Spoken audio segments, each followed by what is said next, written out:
حالم اسقلم نمرہ احمد۔ تقریباً گھنٹہ بھر پہلے حالم کے بنگلے میں اس شام تالیہ مراد تمام کاموں سے فارغ ہو کر ٹی وی کے سامنے آ بیٹھی تھی۔ اس نے آج ایک کیس حل کیا تھا اور عجلت میں وہ گھر آئی تھی تاکہ انٹرویو مس نہ ہو۔ لاؤنج کی بتیاں بجھائے اور کھڑکی کے پردے ہٹائے اس نے صرف ٹی وی کی چمکتی اسکرین سے نیم اندھیرا لاؤنج کو منور کر رکھا تھا۔ سلاد کا باؤل گود میں رکھے وہ صوفے پر آلتی پالتی کیے بیٹھ گئی اور کمرشل بریک گزرنے کا انتظار کرنے لگی۔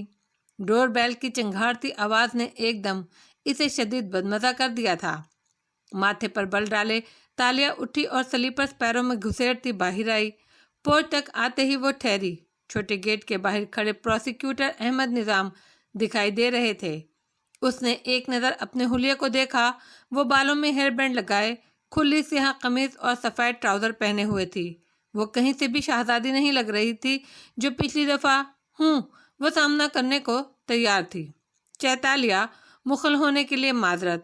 پروسیکیوٹر صاحب اس کو دیکھ کر مسکرائے۔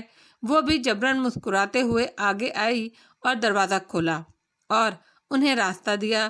میں آپ کی معذرت قبول کرتی ہوں، آئیے۔ وہ انہیں چھوٹے سے لان میں لے آئی۔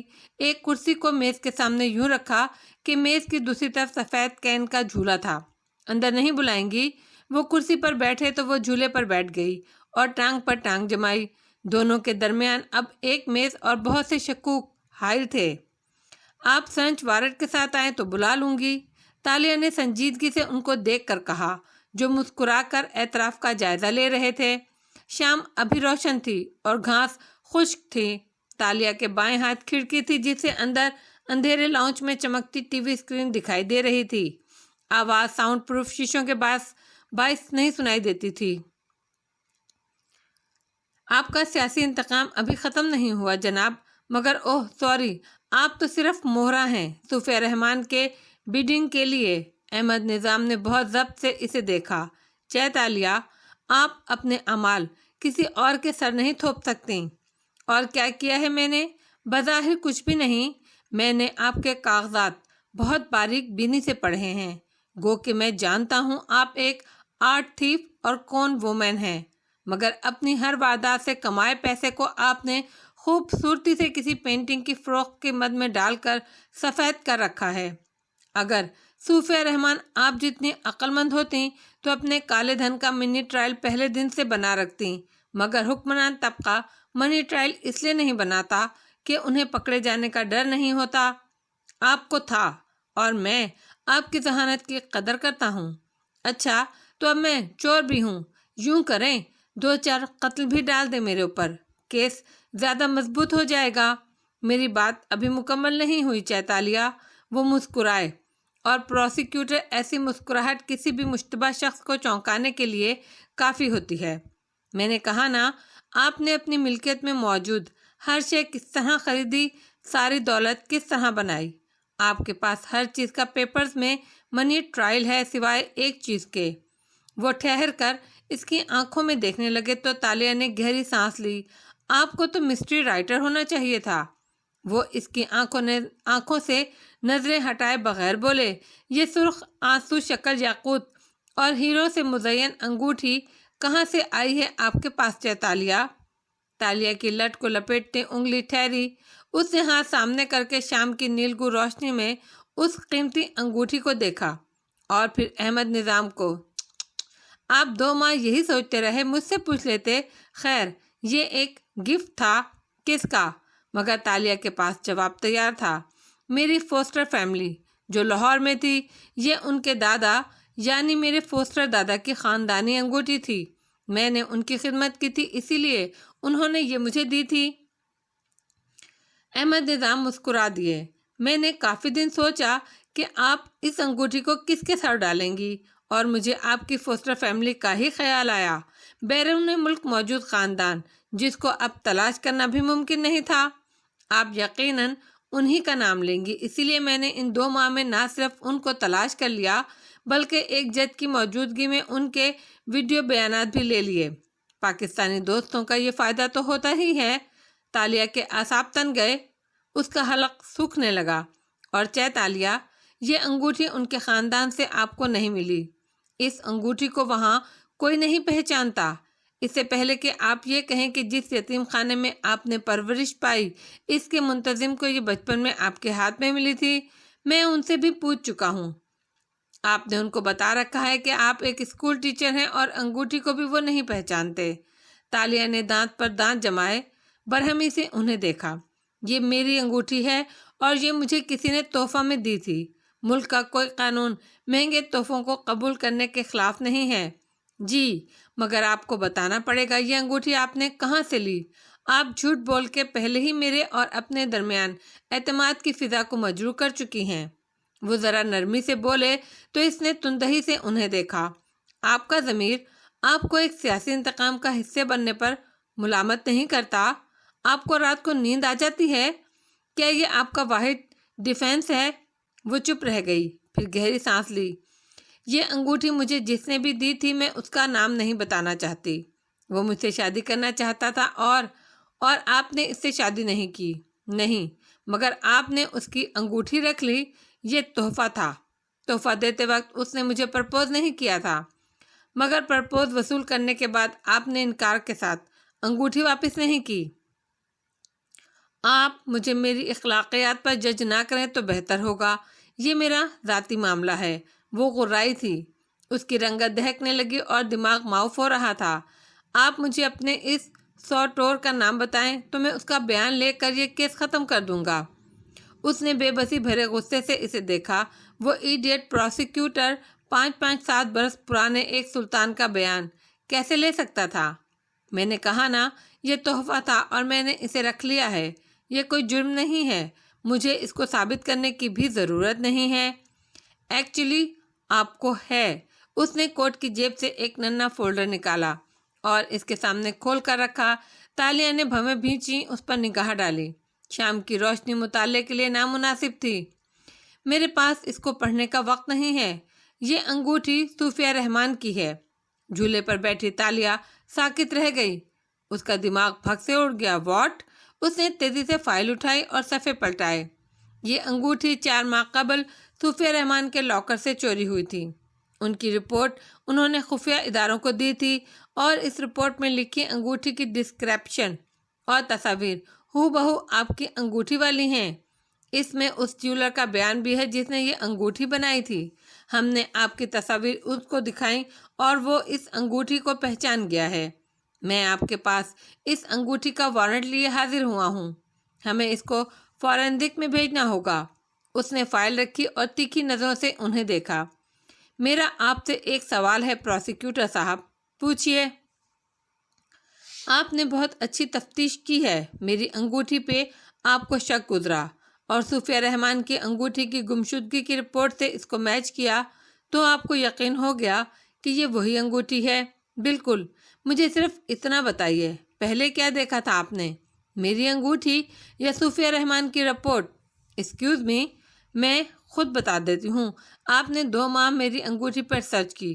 جب آپ کے بڑوں نے آپ سے پوچھا کہ تالیہ ابھی تک گرفتار کیوں نہیں ہوئی تو آپ نے کارکردگی ظاہر کرنے کے لیے اس انگوٹھی والے شبے کو پیش کر دیا۔ پھر اس کے بعد اچانک سے ایک دن آپ کو صوفیہ رحمان کی رپورٹ دے دی گئی۔ آپ اپنی فتح کے نشے میں اتنے دھت تھے کہ یہ بھی نہیں سوچا کہ ایجنسیاں صوفیہ رحمان کی ہیں، جیولر صوفیہ رحمان کا ہے اور پولیس بھی صوفیہ رحمان کی ہے۔ انہوں نے منٹوں میں جعلی رپورٹس بنا کر دیں اور آپ نے یقین کر لیا۔ آپ اس انگوٹھی کو لے جائیں۔ انگلی سے نوچ کر انگوٹھی اتاری اور جیولر سے پوچھیں کہ اس کے ڈائمنڈ پر کوئی لیزر انکریزیبل کوڈ تھا۔ آج کل کے ہر ڈیزائنر ڈائمنڈ پر کوڈ ہوتا ہے۔ یہ انگوٹھی آج کے دور کی ہے ہی نہیں، مگر نہیں، فائنڈک لیب اس کو صوفیہ کی انگوٹھی ثابت کر بھی دیں گے۔ اور یہ تصاویر، یہ تو کوئی بچہ بھی فوٹو شاپ کر سکتا ہے، مگر میں بغیر کسی خوف کے آپ کو یہ انگوٹھی دے رہی ہوں۔ زور سے انگوٹھی میز پر پٹ گئی، کیونکہ میں آپ سے نہیں ڈرتی اور میں ایک بات جانتی ہوں، میں نے یہ انگوٹھی چوری نہیں کی۔ یہ میری ہے، یہ میرا تحفہ ہے اور میں ہر عدالت میں جا کر خود پر لگا یہ الزام ثابت کروں گی۔ آپ جا سکتے ہیں۔ احمد نظام کے چہرے کے تاثرات تن گئے۔ چیتالیہ انگوٹھی کو ٹیشو میں اٹھایا اور ایک زپ لاک بیگ میں ڈالتے ہوئے وہ بولے، میں آپ کو ویک اینڈ تک کا وقت دیتا ہوں۔ آپ ملک سے باہر نہیں جائیں گی، آپ انڈر آبزرویشن ہیں، آپ ویکینڈ تک مجھے سوٹور کا پتہ بتا دیں، میں یہ کیس ختم کر دوں گا۔ تالیہ نے تمسخرانہ مسکراہٹ کے ساتھ اسے دیکھا۔ آج مجھے اس بات پر فخر ہے کہ میرا ماضی اتنا اجلا نہیں ہے، کم از کم ہم جیسے لوگوں کو ایمانداری کا زام یوں مغرور اور اندھا نہیں بنا دیتا۔ اور تنفر سے رخ پھیر لیا۔ اس کی مٹھیاں بھیجی ہوئی تھیں اور چہرہ غصے سے دہک رہا تھا۔ پروسیکیوٹر احمد نظام نے کار میں بیٹھتے ہوئے بے اختیار سوچا تھا، میں نے واقعی انگوٹھی کی بابت اس سرکاری افسر کو بتایا تھا جو یہ کیس سب سے پہلے میرے پاس لایا تھا؟ اور پھر چند دن بعد اچانک سے ایک دوسرے پروسیکیوٹر نے صوفیہ رحمان کی انگوٹھی کی فائل دکھائی۔ کیا واقعی یہ اتفاق تھا یا؟ انہوں نے سر جھٹکا۔ وہ ایک مکار کون وومن ہے، وہ میرے دماغ کے ساتھ کھیل رہی ہے۔ اگر وہ سچی ہے تو اس آدمی سے مجھے ملوا دے جس نے اسے یہ تحفہ دیا ہے، بات ختم۔ مگر نہیں، تالیہ مراد چور ہے اور یہ انگوٹھی اس کو چور ثابت کرنے کا واحد راستہ ہے۔ تم نے اس انگوٹھی کا ٹرائل پہلے سے کیوں نہیں بنایا تالیہ؟ اف، تم اتنی بڑی غلطی کیسے کر سکتی ہو؟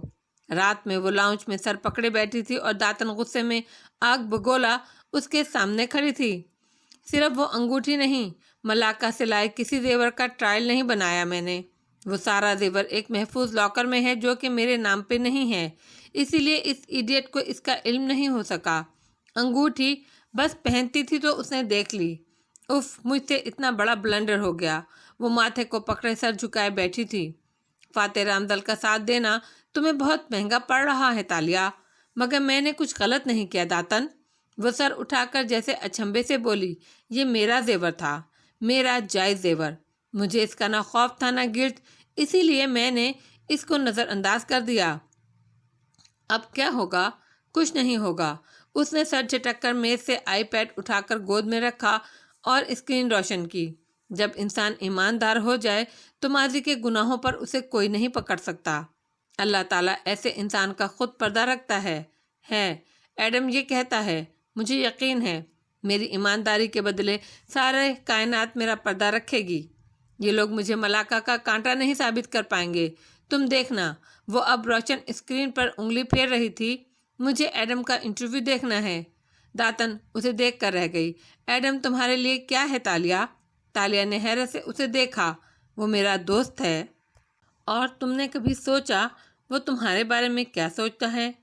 شاید انگوٹھی کا ٹرائل واحد چیز نہیں ہے جس کو تم نظر انداز کرتی رہی ہو، خفگی سے کہہ کر داتن آگے بڑھ گئی۔ وہ چند لمحے اچنبھے سے اسے دیکھے گئی، پھر سر جھٹک کر اسکرین کی طرف متوجہ ہو گئی۔ ذہن البتہ ابھی تک احمد نظام کی باتوں میں الجھا تھا۔ اس کے جھوٹ مسلسل پکڑے جا رہے تھے اور اس کے سچ پر کوئی یقین نہیں کر سکتا تھا۔ اب وہ کیا کرے؟ ڈاکٹر دین جمال کا آفس ہلکے اور ٹھنڈے رنگوں کے امتزاج میں سجا تھا۔ دیواریں سفید اور ان پر آویزہ خوبصورت پینٹنگز، کونوں میں رکھے انڈور پودے اور وہ آرام دہ سفید کاؤچ جس پہ فاتح بیٹھا تھا، ہر شے آنکھوں کو ٹھنڈک دیتی تھی۔ ڈاکٹر دین خود بہت بڑی آمبوسی میز کے پیچھے گھومنے والی کرسی پر بیٹھے تھے۔ ناک پر اینک جمائے وہ بغور سامنے برجمان الجھے سے وان فاتح کو دیکھ رہے تھے جو ٹوٹے بکھرے انداز میں وقفے سے بول رہا تھا۔ میری زندگی کی ایک رات میرے ذہن سے محو ہو چکی ہے۔ وہ کونے میں رکھے پودوں کو دیکھ رہا تھا۔ کالر والی سادہ ڈریس شرٹ پہنے وہ عام سے حلیے میں تھا۔ آج شیو بھی نہیں کی تھی اس نے، مزید ڈسٹرب لگ رہا تھا۔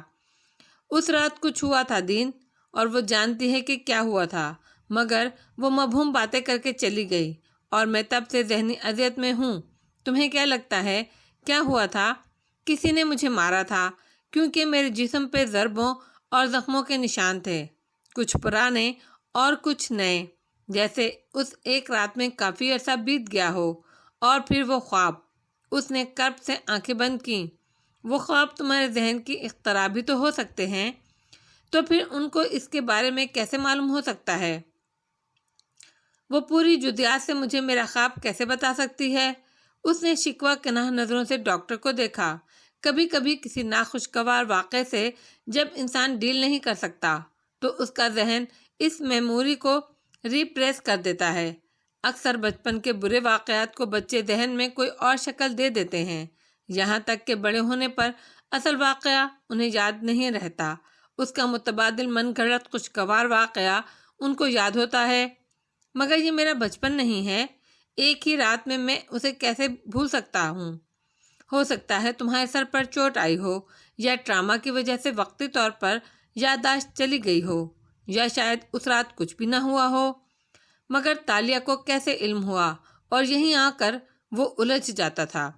فاتح، تمہارا مسئلہ وہ رات نہیں، تالیہ مراد ہے، تم اسی کے بارے میں سوچے جا رہے ہو، ڈاکٹر دین نرمی سے کہہ رہا تھا۔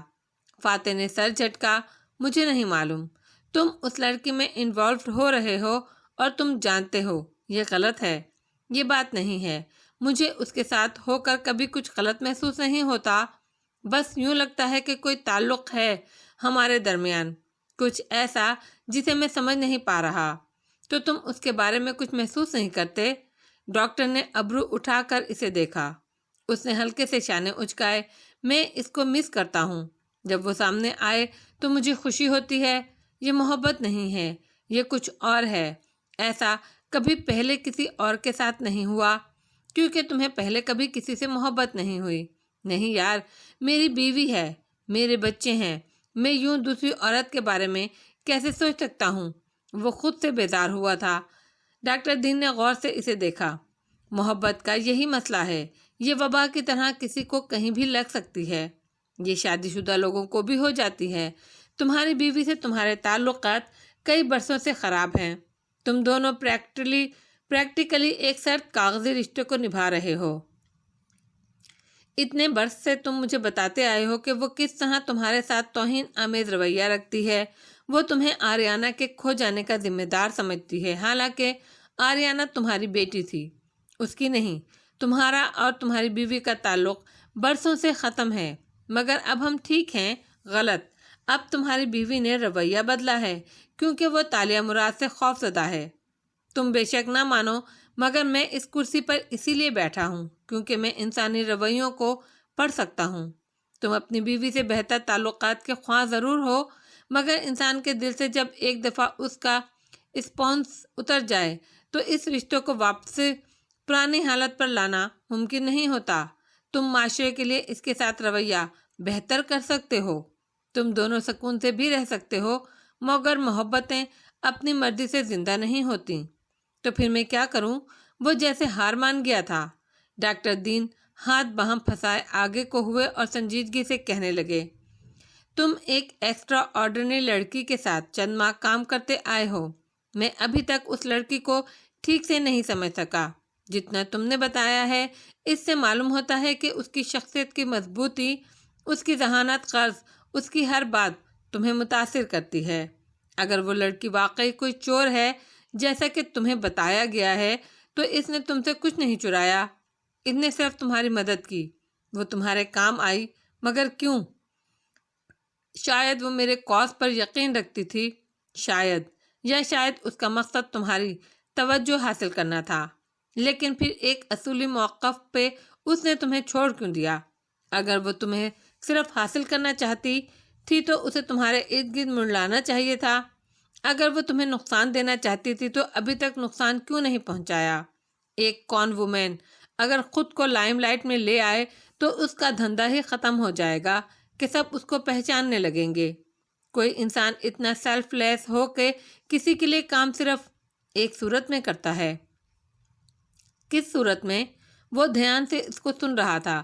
محبت میں، کیونکہ محبت انسان کو بے بس بنا دیتی ہے۔ آپ مختلف طریقوں سے خود کو اس شخص کے قریب رکھنا چاہتے ہیں، چاہے اپنی دنیا داؤ پر لگ جائے۔ تم کہہ رہے ہو کہ اسے مجھ سے محبت ہے، ہو بھی سکتی ہے، مگر وہ ہمارا مسئلہ نہیں ہے، ہمارا مسئلہ تم ہو۔ فاتح، محبت شادی شدہ لوگوں کو بھی ہو جاتی ہے، مگر سمجھدار انسان اس سے پیچھا چھڑا لیتے ہیں۔ وہ لڑکی شادی شدہ ہے، حالانکہ اس کا شوہر کبھی منظر پر نہیں آیا، مگر اس نے تمہارے پاس کام چھوڑ دیا تاکہ وہ تم سے پیچھا چھڑا لے۔ تمہارے 2 بچے ہیں، تمہاری ایک سیاسی پوزیشن ہے، سیاستدان کی طلاق اس کو بدنام کر دیتی ہے، تمہیں بھی اب اس سے پیچھا چھڑانے کی ضرورت ہے۔ وہ اسے سمجھا رہا تھا، فاتح نے کن پٹی کو 2 انگلیوں سے مسلا۔ اس کا سر درد کرنے لگا تھا۔ اور وہ کیسے؟ مرد اور عورت ایک دوسرے کی طرف تب تک اٹریکٹو رہتے ہیں جب تک ان کے درمیان مسٹری رہتی ہے۔ مخالف صنف کی یہی مسٹری محبتوں اور افیئرز کی وجہ بنتی ہے۔ ہم اس مسٹری کو ختم کرنے کی کوشش کرتے ہیں تاکہ تم اپنی زندگی میں واپس لوٹ سکو۔ وہ بھولی ہوئی رات ہمارے درمیان کی سب سے بڑی مسٹری ہے۔ ڈاکٹر دین نے قلم سے کاغذ پر کچھ لکھا، پھر چند لمحے سوچتا رہا۔ کیا اس شادی کی تقریب کے بعد تم نے اس سے پوچھنے کی کوشش کی تھی کہ تمہیں وہ رات کیوں بھول چکی ہے؟ ہاں، میں نے اسے ٹیکسٹ کیا تھا۔ ڈاکٹر چونکا۔ اوہ، اور اس نے کیا وجہ بتائی؟ صرف ایک لفظ کہا، جادو۔ وان فاتح نے شانے اچکائے۔ جادو؟ ڈاکٹر نے اچنبھے سے اسے دیکھا۔ خیر، تم فکر نہ کرو، مجھے کچھ دن دو، میں تمہارے ان ریپریسڈ یادداشتوں کو واپس لانے کے لیے ایک کولیگ کی مدد سے کچھ کرتا ہوں۔ ارے واہ، تمہارے پاس ایسا کون سا جادو ہے جس سے میری یادداشت واپس آ سکتی ہے؟ وہ حیران ہوا تھا۔ میرے پاس جادو سے زیادہ طاقتور اور مؤثر چیز ہے۔ ڈاکٹر دین پورے دل سے مسکرایا، اور اسے میڈیکل سائنس کہتے ہیں۔ ویک اینڈ کی شام وان فاتح کی رہائش گاہ کے لیونگ روم میں اس وقت رونق سی لگی تھی۔ اشر اور اسرا صوفوں پر بیٹھے خوش کپیوں میں مصروف تھے۔ جولیانا اور سکندر سامنے ٹی وی اونچی آواز سے چلائے ایکس باکس کھیلنے میں مگن تھے۔ ملازمہ چائے اور اسنیکس سرو کر رہی تھی۔ جب فاتح کمرے سے نکلا، اس نے پینٹ کے اوپر سفید شرٹ اور ٹائی پہن رکھی تھی۔ کف لنک لگا رہا تھا، اجلت میں لگتا تھا۔ ایک ملازم ہینگر پہ اس کا کوٹ اٹھائے باہر کی طرف جا رہا تھا۔ فاتح، اسرا نے مسکرا کر اسے پکارا تو وہ جو کف لنک لگاتے ہوئے الجھ رہا تھا، ہلکا سا مسکرایا۔ سوری، میں آپ لوگوں کو جوائن نہیں کر سکوں گا، مجھے ایڈم کی کتاب کی تقریب میں پہنچنا ہے۔ اوکے، کوئی پرابلم نہیں۔ اسرا مسکرا کر اٹھی اور اس کے سامنے آ رکی، پھر بہت محبت سے اس کے کف پر کف لنک جوڑنے لگی۔ Thank you. اس نے اسرا کو دیکھا تو محسوس کیا کہ وہ تھکی تھکی سی لگ رہی ہے، جیسے کوئی انسان اندر سے کھوکھلا ہونے کے باوجود مسکراتا رہے۔ تم ٹھیک ہو؟ ہاں، مگر یادداشت کمزور ہونے لگی ہے۔ بتانا ہی بھول گئی کہ تالیہ نے سویٹس بھیجی تھیں۔ ماتھے کو چھو کر اس نے ملازمہ کو آواز دی، پھر بچوں کو والیوم ہلکا کرنے کو کہا۔ سکندر نے تابعداری سے آواز کم کی تو ذرا خاموشی ہوئی۔ ایسے میں اسرا کی بات سب گواہوں نے غور سے سنی تھی۔ تالیہ نے کوکو پھل سے کوئی پیسٹریز بنا کر بھیجی ہیں تمہارے اور میرے لیے۔ How sweet of her. ملازمہ ایک ٹوکری اٹھا لائی۔ یہ اس ٹوکری جیسی تھی جو فاتح نے تالیہ کے گھر میں دیکھی تھی۔ اس کے اندر بس 2 پیسٹریز رکھی تھی، ایک کیرٹ کیک کا ٹکڑا تھا اور ایک چاکلیٹ والی تھی۔ فاتح نے ایک نظر ان کو دیکھا۔ کوئی خاص وجہ؟ وہ ممنون تھی کہ ہم نے اس کے خلاف حکومتی کیس کو مضبوط نہیں ہونے دیا۔ اسرا نے کیرٹ کیک کا ٹکڑا خود اٹھا لیا اور چاکلیٹ پیسٹری اس کی طرف بڑھا دی۔ کھاؤ نا، تمہارے لیے میں نے چاکلیٹ والی رکھی ہے کیونکہ اس میں نٹس ہیں، اور تم تو جانتے ہو ڈیئر، مجھے نٹ سے الرجی ہے۔ بلکہ میں نے تو تالیہ کو بھی بتا رکھا تھا۔ خیر، تم لو نا۔ وہ کیرٹ کیک کھاتے ہوئے غور سے اسے دیکھ رہی تھی۔ فاتح نے ایک نظر اشر کو دیکھا جو تالیہ کے ذکر پر جان بوجھ کر فون پہ مصروف ہو گیا تھا، اور پھر اس نے شانے اچکا دیے۔ ابھی دل نہیں چاہ رہا، مجھے دیر ہو رہی ہے۔ اس نے اتنے خلوص سے بھیجی ہیں، چیک تو لو۔ واپس آ کر وہ سب کو خدا حافظ کہتا دروازے کی طرف بڑھ گیا۔ اسرا نے کیرٹ کیک کھاتے ہوئے غور سے اسے جاتے دیکھا، پھر ملازمہ کو کیک فریج میں رکھنے کی ہدایت کی اور بچوں کو یاد دہانی کرائی، کوئی اس کیک کو ٹچ نہیں کرے گا۔ یہ تالیہ آنٹی نے صرف ڈیڈ کے لیے بھیجا ہے، ٹھیک؟ سکندر نے سر ہلا دیا۔ جولیانا نے البتہ سنا ہی نہیں، وہ اسکرین پر نظریں گاڑے کھیلتی رہی۔ اسرا واپس صوفے پر جا بیٹھی اور گفتگو کا سلسلہ وہیں سے جوڑنا چاہا، البتہ اشر قدرے خفا ہوا۔ کاکا، تم لوگ اس لڑکی سے پیچھا چھڑا لو، اس پہ کیس چلے گا تو ہم سب بدنام ہوں گے۔ نہیں ایش، وہ اداسی سے مسکرائی، میں اب اس سے پیچھا نہیں چھڑانا چاہتی، وہ فاتح سے کبھی دور نہیں جائے گی، میں نے اسے قبول کر لیا ہے۔ وہ سچ کہہ رہی تھی، اس نے ہار قبول کر لی تھی۔ وہ تالیہ سے بھی ملے گا اور وہ اسے بتا دے گی کہ وہ پیسٹریز اس نے نہیں بھیجی، لیکن اسرا کو اس بات کی پرواہ نہیں تھی۔ اس کے بچوں اور اشر نے سن لیا تھا کہ وہ تالیہ نے بھیجی ہیں۔ اتنے گواہ بہت تھے۔ موہت کے چینل کے زیر اہتمام ایک مقامی ہوٹل میں ایڈم بن محمد کی پریسر سجائی گئی تھی۔ اسٹیج پر اس وقت میز کے پیچھے خالی کرسیاں رکھی تھیں۔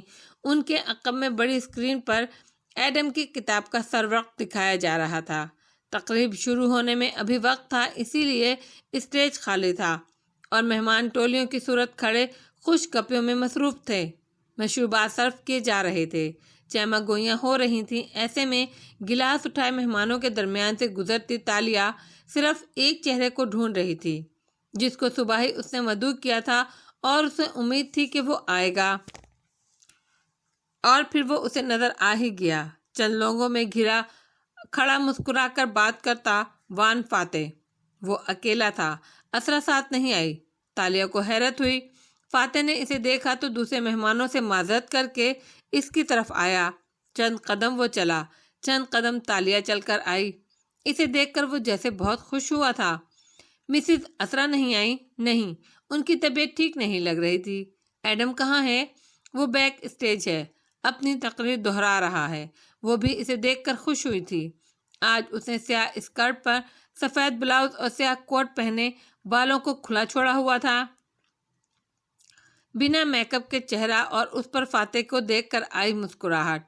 کیوں اس کو دیکھ کر احساس ہوتا تھا کہ دونوں کے درمیان کوئی تعلق تھا، کچھ ایسا جو وہ چاہ کر بھی یاد نہیں کر پا رہا تھا۔ تھینک یو سویٹس کے لیے وہ مسکرا کر کہنے لگا تو تالیہ کے ابرو اچھمبے سے اکٹھے ہوئے۔ Sweets, pastries, brownies, whatever, مگر اس کی ضرورت نہیں تھی۔ تالیہ ناسمجھی سے مسکرائی۔ میں آئی ایم سوری، واٹ؟ چیتالیہ، اسے کسی نے پکارا، اور وہ 1 منٹ رکو کہنا چاہتی تھی کہ فاتح کے چہرے کے بدلتے تاثرات دیکھ کر چونک کر مڑی۔ پروسیکیوٹر احمد نظام 3 سوٹ والے افراد کے ساتھ کھڑے تھے۔ آپ یہاں کیا کر رہے ہیں؟ فاتح نے برہمی سے پوچھا۔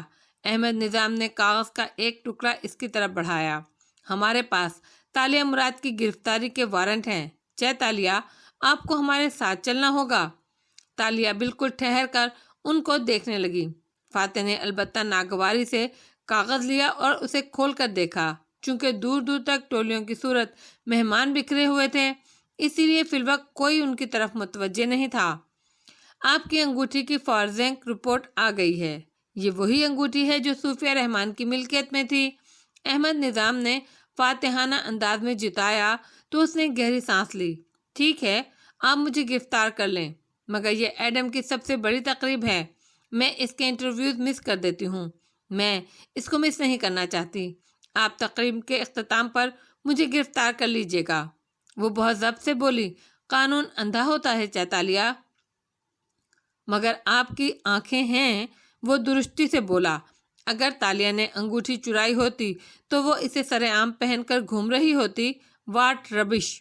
میں آپ کے ساتھ صرف اتنی رعایت کر سکتا ہوں کہ میں آپ کو کار تک بغیر ہتھکڑی لگائے لے جاؤں، تاکہ اطراف کے لوگوں کو فی الوقت علم نہ ہو اور اس نوجوان کی تقریب خراب نہ ہو۔ لیکن اگر آپ مجھے انتظار کروائیں گی تو یہ آفیسرز آپ کو ہتھکڑی لگا دیں گے۔ آگے آپ کی مرضی ہے۔ تالیہ نے ایک نظر اسٹیج کو دیکھا۔ ایڈم ابھی تک نہیں پہنچا تھا۔ پھر دوسری نظر اس نے اطراف میں ڈالی۔ وہاں اونچے شملے والے شہر کے معززین موجود تھے۔ وہ ان سب کے درمیان بے عزت ہو جائے گی، یہ اسے گوارا نہیں تھا۔ ٹھیک ہے، میں آپ کے ساتھ چلتی ہوں۔ پھر وہ فاتح کی طرف پلٹی۔ آپ ڈونٹ سے آرڈر، اس نے ہاتھ اٹھا کر روکا۔ اس وقت تمہارے پاس خاموش رہنے کا حق ہے۔ تم فکر نہ کرو، میں کسی وکیل کو بھیجتا ہوں تمہاری طرف۔ وہ فکر مندی مگر سبھاؤ سے کہہ رہا تھا۔ تالیہ نے نم آنکھوں سے اسے دیکھا۔ آپ جانتے ہیں میں نے وہ مجسمہ کیوں بنایا تھا؟ شش تالیہ، بعض لوگ سمجھتے ہیں وہ مجسمہ شہزادی تاشا نے وانگ لی کے احترام میں بنایا تھا، مگر کچھ لوگ یہ بھی سمجھتے ہیں کہ شہزادی وہاں وانگ لی کے غلام سے ملنے آتی تھی۔ ایڈم سمجھتا ہے میں نے وہ مجسمہ اس لیے بنایا تھا تاکہ زمین میں خزانہ چھپا سکوں، مگر میں نے ان میں سے کسی وجہ کی بنا پر وہ مجسمہ نہیں بنایا تھا۔ وہ دھیمی آواز میں کہہ رہی تھی، نگاہیں اس کی آنکھوں سے نہیں ہٹ رہی تھیں۔ وہ بہت الجھ کر مگر بہت غور سے اسے دیکھ رہا تھا۔ اگر آپ اس رات کا راز جاننا چاہتے ہیں تو آپ کو اس مجسمے کو توڑنا ہوگا. آپ کو وانگلی کا مجسمہ توڑنا ہوگا توانکو. وہ میں نے توڑنے کے لیے ہی بنایا تھا. تالیہ وہ اسے چاہنے کے باوجود بھی نہیں روک سکتا تھا. وہ مڑی اور احمد نظام کو اشارہ کیا. چلیں، میں آپ کے اندھے قانون کا سامنا کرنے کے لیے تیار ہوں. انہوں نے سر کو خم دیا اور تالیہ کے ہمراہ آگے بڑھ گئے. ان کے ساتھی افسران پیچھے آئے. باہر ایک پولیس کار کی بیک سیٹ پر وہ بیٹھی ہی تھی کہ ایک آفیسر نے درستی سے اس کی کلائیوں پر ہتھکڑی لگائی. کلک کی آواز نے کڑاکا بند ہوتا ہوا تو تالیہ نے ایک نظر اپنی مقید کلائیوں پر ڈالی اور پھر تپش بھری آنکھیں اٹھا کر فرنٹ سیٹ پر بیلٹ پہنتے پروسیکیوٹر کو دیکھا. میں تم سب کے چہرے یاد رکھوں گی. ایک دن تمہارے یہی جھکے ہوئے سر مجھ سے معافی مانگیں گے.